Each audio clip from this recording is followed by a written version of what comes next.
በስመ አብ ወወልድ ወመንፈስ ቅዱስ አሐዱ አምላክ አሜን። የአምላካችን የቅዱስ እግዚአብሔር ቤተሰቦች፣ የእመቤታችን የቅድስት ድንግል ማርያም የቅዱሳን ሁሉ ወዳጆች ልጆች እንደምን ሰነበታችሁ? ደህና ናችሁ?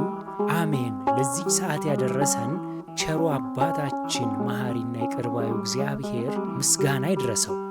ባለፈው በክፍል 65 ትምህርታችን የየዕለቱን መና ብቻ ልቀሙ በሚል ርዕስ መማማራችን ይታወሳል። በዚህም ለትምህርታችን መነሻነት የማቴዎስ ወንጌል ምዕራፍ 6 ቁጥር 34 ላይ ጌታችን መድህናችን ኢየሱስ ክርስቶስ ነገ ለራሱ ይጨነቃልና ለነገ አትጨነቁ፣ ለነገ ክፋቱ ይበቃዋል ከሚለው ርዕስ ጋር እስራኤል መናን በየዕለቱ መመገባቸውን አንስተን ተነጋግረን ነበር።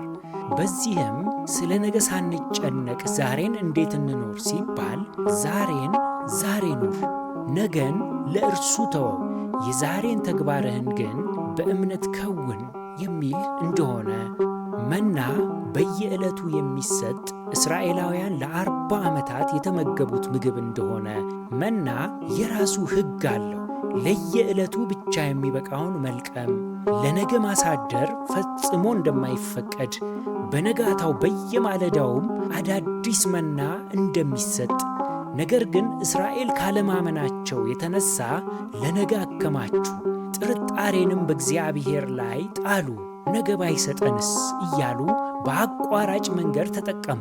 ነገር ግን ፍጻሜያቸው ለነገ ይሆነናል ብለው የታመኑበት መና ሸተተ፣ ተላ። በዚህም ምክንያት በየዕለቱ ማለዳ እግዚአብሔር የዕለት ምግባችንን ይሰጠናል ብለን ማመን እንጂ ስለ ነገ ማሰብና መጨነቅ ማከማቸት አስፈላጊ እንዳልሆነ ተመልክተን ነበር። መና ሲባል የዕለት ምግባችንን፣ ልብሳችንን፣ መኖሪያ ጎጆ፣ የሥራ ገበታ፣ የትራንስፖርታችንን ወጪ፣ የጤና መድን፣ ልጆቻችን የምናሳድግበት የመሳሰሉትን እንደሚያካትት ተመልክተን ነበር። በዛሬው መርሃ ግብራችን ደግሞ ለምኑ ይሰጣችኋል፣ ፈልጉ ታገኙማላችሁ በሚል ርዕስ የምንማማር ይሆናል። አምላካችን ቅዱስና ሕያው እግዚአብሔር ያስተምረን። በዛሬው መርሃ ግብራችን ጌታችን መድኃኒታችን ኢየሱስ ክርስቶስ በማቴዎስ ወንጌል ምዕራፍ 7 ቁጥር 7 ላይ ለምኑ ይሰጣችሁማል፣ ፈልጉ ታገኙማላችሁ፣ መዝጊያንም አንኳኩ ይከፈትላችሁማል የሚለውን መነሻ በማድረግ ይሆናል። ይህ ቃል አንድ ነገርን ጠይቆ መቀበልን ለማስተማር የተነገረ ትምህርት ሳይሆን ጥልቅ መንፈሳዊ ትርጓሜዎች ያሉት ነው። ዓላማውም ከጠየቅነው በላይ በአባትና ልጅ መካከል ሊኖር የሚገባውን ግንኙነት፣ የልብ ወዳጅነትና ከእርሱ ጋር ሊኖረን ስለሚገባው ሕይወትን የሚቃኝ ትምህርት ነው። በዝርዝር እንመልከተው። ጌታችን ለምን እንድንጠይቅ አዘዘን? ይህን ያደረገበት ምክንያት ለእርሱ የምንፈልገውን መረጃ እንድንሰጠው አይደለም፣ ለእኛ መንፈሳዊ ከፍታ እንጂ። የመጀመሪያው ምክንያት በራሳችን ሳይሆን በእርሱ ላይ እንተማመን ዘንድ ነው። የሰው ልጅ ከኤደን ገነት ጀምሮ ከእግዚአብሔር ይልቅ በራሱ መንገድ መጓዝን መርጧል። ውጤቱም ውድቀት እንደሆነ ታውቋል። ጌታችን ይህንን ዓመፅ የሚቀለብስ መታዘዝን ሰጠን። ለምኑ ማለት አምነህ ጠይቅ፣ በራሴ አልችልም በል። ፈልጉ ማለት አምነህ ፈልግ፣ መንገዱን አላውቅም ምራኝ በለው፣ ይመራሃል። አምነህም አንኳኳ፣ ከደጅ ነኝ ክፈትልኝ፣ ካልከፈትክልኝ አይሆንም በማለት በሩን ደግመህና ደጋግመህ ቆርቁረው አንኳኳው ማለት ነው። ጌታችን የዮሐንስ ወንጌል ምዕራፍ 15 ቁጥር 5 ላይ ያለ እኔ ምንም ልታደርጉ አትችሉም ብሏልና፣ ስለዚህ ለምን፣ ፈልግ፣ አንኳኳ። ጌታችን ሐዋርያቱን ያስተማረው ዘወትር በእርሱ ተማምነው ይመላለሱ ዘንድ ነበረ። የዛሬዋ ዓለም ግን በራሳችን እንድንመካ በችሎታችን በሥልጣናችን እንታመን ዘንድ ትጎተጉተናለች። ሁለተኛው ምክንያት ጌታችን ለምን እንጠይቅ ዘንድ አዘዘ ለሚለው 3ቱ ቃላትን እንመልከት። ለምኑ፣ ፈልጉ፣ አንኳኩ። እነዚህ ቃላት ድግግሞሽ አይደሉም፣ የጸሎትን ደረጃና እድገትን የሚያሳዩ እንጂ። የመጀመሪያው ለምኑ የሚለው የመሠረታዊ ፍላጎት ጸሎትን የሚወክል ነው። ይህ ጸሎት የሕፃናት የጀማሪዎች ጸሎት ነው። አባታችን ለእኛ ፍቅር ስላለው ይሰጠናል፣ መስጠትንም ይችላል የሚል እምነት ያለበት ጸሎት ነው። በዚህ የጸሎት ደረጃ ላይ እምነትና ትሕትና ይገኛሉ። ቅዱስ ዳዊት በመዝሙረ ዳዊት ምዕራፍ 34 ቁጥር 10 ላይ እግዚአብሔርን የሚፈልጉት ግን ከመልካም ነገር ሁሉ አይጎድሉም ይላል። ሁለተኛው ፈልጉ የሚለው ቃል ነው፣ የውስጥ መሻት ጸሎት። በዚህ ጸሎት አንድ ነገርን ጠይቆ የመቀበል ጉዳይ አይደለም፣ ራሱን ሰጪውን የማግኘት እንጂ። ሰጪውን ራሱን መፈለግ ተጨማሪ ጥረትን፣ ታዛዥነትንና ልዩ ትኩረትንም ይፈልጋል። በትንቢተ ኤርምያስ ምዕራፍ 29 ቁጥር 13 ላይ እናንተም ትጠሩኛላችሁ፣ ሄዳችሁም ወደ እኔ ትጸልያላችሁ፣ እኔም እሰማችኋለሁ ብሏል እግዚአብሔር። ሦስተኛው ቃል አንኳኩ የሚለው ነው፣ በጸሎት መጽናትን የሚያመለክት። ማንኳኳት በሩ ክፍት ባልሆነና ለመከፈትም በዘገየ ጊዜ በተደጋጋሚ እየቆረቆሩ እያንኳኩ መጠበቅ፣ አሁንም ማንኳኳት፣ መልስን መጠበቅ፣ ማድመጥን የሚወክል ነው። የእኛም ጸሎት እንዲሁ ነው። እንጸልያለን፣ መልሱን እናደምጣለን፣ እንጠብቃለን፣ አሁንም። በዚህ ውስጥ ጌታችን ኢየሱስ ክርስቶስ ሊያስተምረን የፈለገው ታላቅ መንፈሳዊ እሴቶች አሉ። እነርሱም መጠየቅ፣ ጸሎት፣ ማድመጥ፣ ጥሞናና ሐሳብን፣ ትኩረትን ሰብስቦ ማድመጥ፣ መጠበቅ ደግሞ ትዕግስትን፣ ደጋግሞ ማንኳኳት ደግሞ ጽናትን የሚያሳዩ ናቸው። ስለዚህ ጸሎት፣ የጥሞና ጊዜ፣ ትዕግስትና ጽናት፣ እነዚህ መንፈሳዊ እሴቶች የሌለው ክርስቲያን ከእግዚአብሔር የታዘዘለትን በረከት ጠብቆ ለመቀበል በእጅጉ ይቸግረዋል። የተዘጋ በር ማለት የማይከፈት አይደለም፣ ግን ፍላጎትህ የሚፈተንበት እንጂ። ለምሳሌ ተመሳሳይ የሆነ ቃላትን እየደጋገመ አባቱን አስገድዶ የሚጠይቅ ልጅ ጥያቄው ውድቅ ይሆናል። የአባቱ ልብም ከመራራት ይልቅ ወደ ቁጣ ሊያዘነብል ይችላል። ነገር ግን አባቱ እንደሚሰጠው አምኖ አውቆ ጊዜና ቦታን እየጠበቀ የሚጠይቅ ልጅ ግን የአባቱን አንጀት ያላውሳል፣ ሊጨከንበትም አይቻልም። ይህንን የልመና አይነት ከጸሎት ጋር እስቲ እናዛምደው። እንዲህ አይነት በጭቅጭቅና በቃላት ድሪቶ የሚያስጨንቀውን ልመና በእግዚአብሔር ዘንድ እንደማይሰማ ጌታችን በማቴዎስ ወንጌል ምዕራፍ 6 ቁጥር 7 ላይ እንዲህ ሲል ነግሮናል። አሕዛብም በመናገራቸው ብዛት እንዲሰሙ ይመስላቸዋልና ስትጸልዩ እንደነርሱ በከንቱ አትድገሙ፣ ስለዚህ አትምሰሏቸው፣ ሳትለምኑት አባታችሁ የሚያስፈልጋችሁን ያውቃልና ይላል።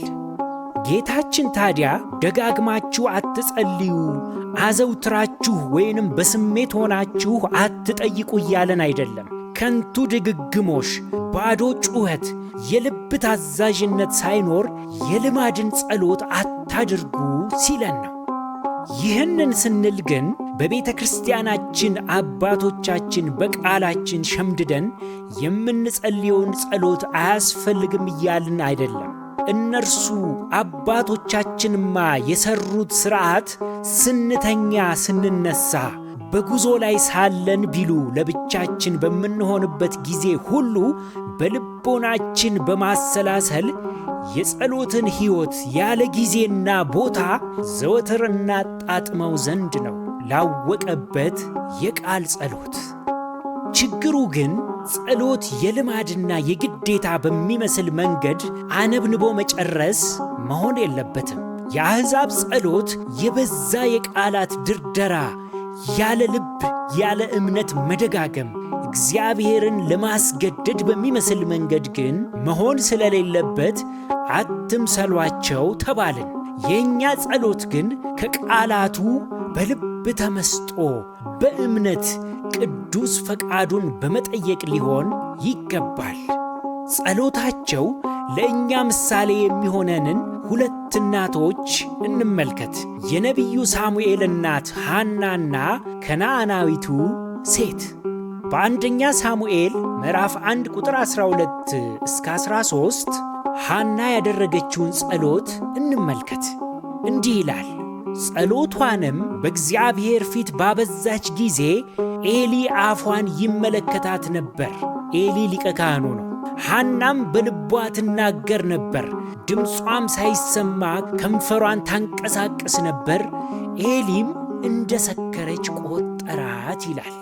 የነቢዩ የሳሙኤል እናት ሐና ስለ መሃንነቷ፣ ስለ ሐዘኗ፣ ስለ መገፋቷ ጸሎቷ የበዛ ቢሆንም ጥልቅና በዝምታ ከልቧ የሚፈልቅ የሐዘን ጸሎት ነበረ። እግዚአብሔርም ሰምቶ የጸሎቷ ውጤት የሆነውን ነቢዩ ሳሙኤልን የመሰለ ታላቅ አባትን ሰጣት። በተጨማሪም በማቴዎስ ወንጌል ምዕራፍ 15 ቁጥር 22 እስከ 28 ያለውን የከነዓናዊቷን ሴት ታሪክ እንመልከት። እንዲህ ይላል። እነሆም ከነዓናዊት ሴት ከዚያ አገር ወጥታ ጌታ ሆይ፣ የዳዊት ልጅ ሆይ ማረኝ፣ ልጄን ጋኔን ክፉኛ ይዞታልና ብላ ጮኸች።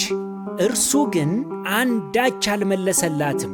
ደቀ መዛሙርቱም ቀርበው በኋላችን ትጮኻለችና አሰናብታት እያሉ ለመኑት። እርሱም መልሶ ከእስራኤል ቤት ለጠፉት በጎች በቀር አልተላኩም አለ። እርሷ ግን መጥታ ጌታ ሆይ እርዳኝ እያለች ሰገደችለት። እርሱ ግን መልሶ የልጆችን እንጀራ ይዞ ለቡችሎች መጣል አይገባም አለ። እርሷም አዎን ጌታ ሆይ፣ ቡችሎቹም እኮ ከጌቶቻቸው ማዕድ የወደቀውን ፍርፋሪ ይበላሉ አለች። በዚያን ጊዜ ኢየሱስ መልሶ አንቺ ሴት እምነትሽ ታላቅ ነው፣ እንደ ወደድሽ ይሁንልሽ አላት። ልጇም ከዚያ ሰዓት ጀምሮ ዳነች ይላል። ጌታችን የዚህችን ምስኪን ሴት ጩኸት ያልሰማ ወዲያውም ያልመለሰላት ያለባትን ልጇን የማስታመም ስቃይ ሳይረዳ ቀርቶ ይመስላችኋል? ደቀ መዛሙርቱ እንኳን እስኪለምኑላት ለምን ያዘገየ መሰላችሁ? ጨክኖ አይደለም። ቸርና ሩኅሩሁ ጌታ ጨክኖባት አይደለም። ይልቁንስ ሐዋርያቱ ስለዚች ሴት የማያውቁትን ገመናዋን ያውቃል። ግን የዚች ታላቅ ሴት እምነትና ትሕትናዋ ይገለጥ ዘንድ የጸሎቷን መልስ አዘገየ። ደግማ ደጋግማም አንኳኳች በትሕትና ሆና። ለእኛም ታላቁን የጸሎት ትምህርት ከዚች ሴት አገኘን። የዘገየ ጸሎትና ማንኳኳት እንዲህ ያለ ታላቁን ትምህርት ትቶልን ያልፋልና። አሁን ደግሞ እስኪ ጌታችን ደጋግመን እንጠይቅ ዘንድ ለምን ፈለገ? የመጀመሪያው ጠባያችንን ለመቅረጽ ነው። በትዕግሥት ደግሞ ደጋግሞ እየጠየቁ መጠበቅ የምንጠይቀውን ጉዳይ አጥርተን እንድንመለከት ደግመን ደጋግመን ለማሰብና ለመመርመር ዕድል ይሰጠናል። የጥያቄው ትክክለኛነት ጥያቄው ቢመለስ ጥቅምና ጉዳቱን በደንብ እናሰላው ዘንድም ያግዘናል። ከእርሱ ፈቃድ ጋር የሚሄድ መሆኑን ወይስ በስሜትና ጊዜያዊ ምቾትን፣ ደስታን ለማግኘት የሚሉ ድብቅ ፍላጎቶች ካሉ ከተቀበሩበት ወጥተው ይገለጣሉ። በዚህም ጠባያችን ሳናውቀው ይሞረዳል፣ ይቀረጻል። ሐዋርያው ያዕቆብ በምዕራፍ 4 ቁጥር 1 እስከ 3 ላይ የምንለምነውን ልመና እንኳን እንዴት እንደሆነ እንለየው እናውቀው ዘንድ ይህንን መክሮናል። እንዲህ ይላል፣ በእናንተ ዘንድ ጦርና ጠብ ከወዴት ይመጣሉ? በብልቶቻችሁ ውስጥ ከሚዋጉ ከእነዚህ ከምቾቶቻችሁ አይደሉምን? ትመኛላችሁ፣ ለእናንተም አይሆንም። ትገድላላችሁ፣ በብርቱም ትፈልጋላችሁ፣ ልታገኙም አትችሉም።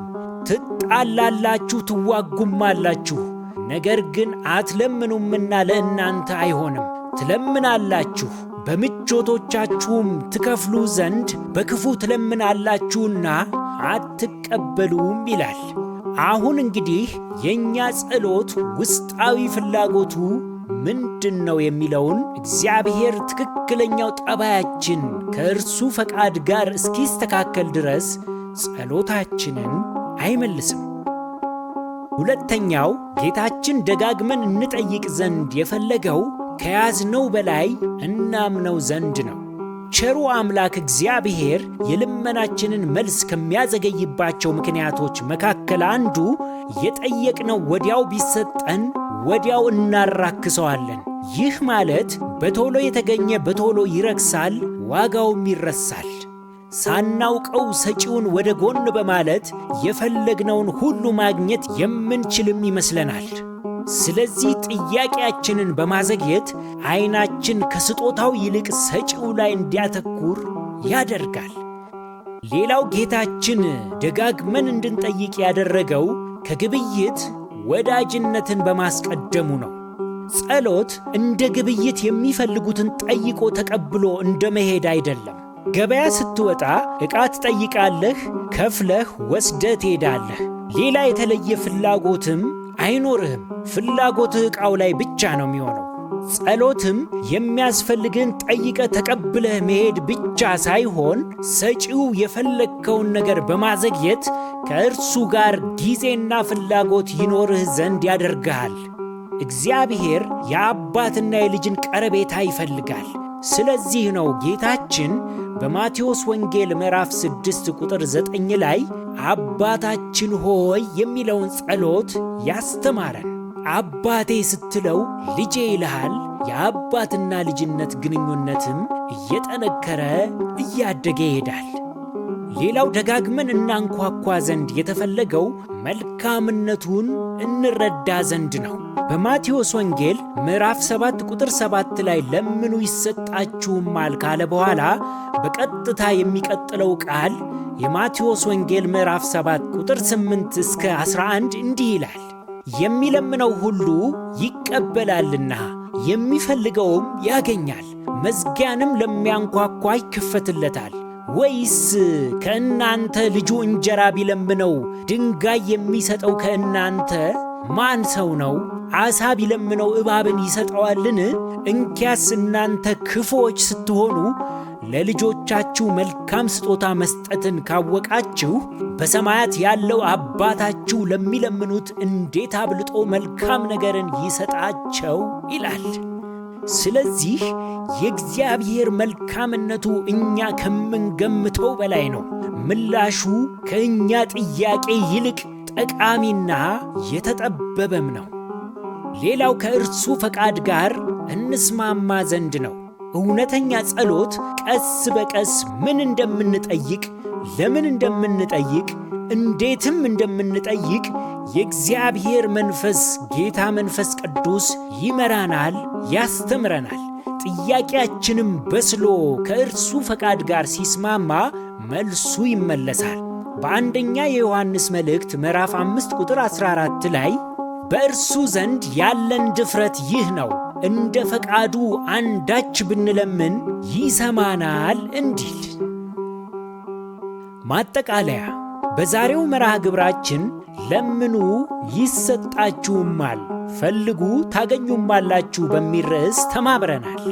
በዚህም ጌታችን ደጋግመን እናንኳኳ ዘንድ ለምን ፈለገ ስንል የመጀመሪያው ጠባያችንን ለመቅረጽ ከያዝነው በላይ እርሱን እናምነው ዘንድ ከግብይት ይልቅ ወዳጅነትን የልጅና አባታዊ ፍቅራችን ይጸና ዘንድ መልካምነቱንም እናውቅ ዘንድና ከቅዱስ ፈቃዱ ጋር ጸሎታችን፣ ጥያቄያችን ይስማማ ዘንድ ጌታችን ደግመን ደጋግመን እናንኳኳ ዘንድ ፈቀደ። የዛሬው መርሃ ግብራችንን ከማጠናቀቃችን በፊት ለመወያያ የሚሆን ጥያቄ እናቀርብላችሁ። በጥያቄዎቹ ላይ ተወያዩባቸው። ትምህርታችንን መሠረት በማድረግ ጌታችን የሚወደው ጸሎት እንዴት ያለ ጸሎት ነው? እንዴትስ ብናቀርብ ነው? ለምን የጸሎታችን መልስስ ይዘገያል? የዛሬው መርሃ ግብራችን ይህንን ይመስል ነበር። ያስተማረን የመከረን የአባቶቻችን የቅዱሳን አምላክ የእኛም አምላክ ቅዱስና ብሩክ እግዚአብሔር ምስጋና ይድረሰው። የእግዚአብሔር ቸርነት፣ የእመቤታችን የቅድስት ድንግል ማርያም ማላጅነት፣ የጻድቃን የቅዱሳን ሁሉ ተራዳይነታቸው አይለየን። ወስብሐት ለእግዚአብሔር።